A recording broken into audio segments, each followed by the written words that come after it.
Imagine getting paid just for sharing your thoughts on products and services you use every day. With Survey Junkie, it's that simple. Click on the link in the video description to discover how you can start earning today by taking surveys. The Tories must team up with Nigel Farage as there is not much difference between their core policies, Suella Braverman has demanded.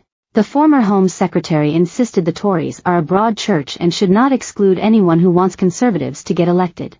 She argued there are minimal differences between the Brexit Supremo's policies and those of her party, suggesting a merger could consolidate their power against Sir Keir Starmer. Her call to unite the right comes as Rishi Sunak reels from a tough week, topped by his blunder at the D-Day commemorations. The PM will return to the campaign trail today after spending the weekend licking his wounds and largely avoiding the media.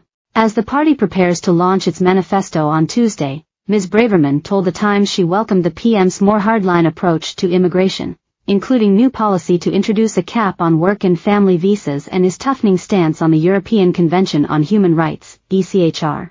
She also joked he had adopted the Sala agenda. The manifesto is expected to include a pledge to reform Britain's membership of the Euro Court, leaving all options on the table should that fail. Watch our channel's new daily Never Mind the Ballots election countdown show on our brand new YouTube channel here. Every weekday Sun political editor Harry Cole brings you the latest news and analysis from the election campaign trail. On Mr. Farage's return, Ms. Braverman said, "We need to, in the future, to find some way to work together because there shouldn't be big differences between us. I would welcome Nigel into the Conservative Party. There's not much difference really between him and many of the policies that we stand for.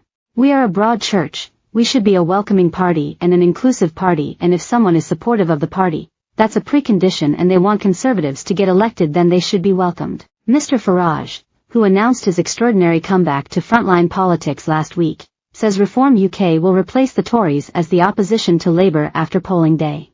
He told the Sunday Express, "This election is over. Labour are going to win by a mile," he said.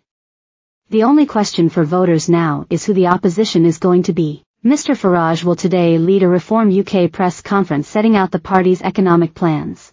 They have already set out an ambition to slash £91 billion off public spending by stopping the Bank of England paying interest on quantitative easing reserves and finding £50 billion of wasteful spending in Whitehall.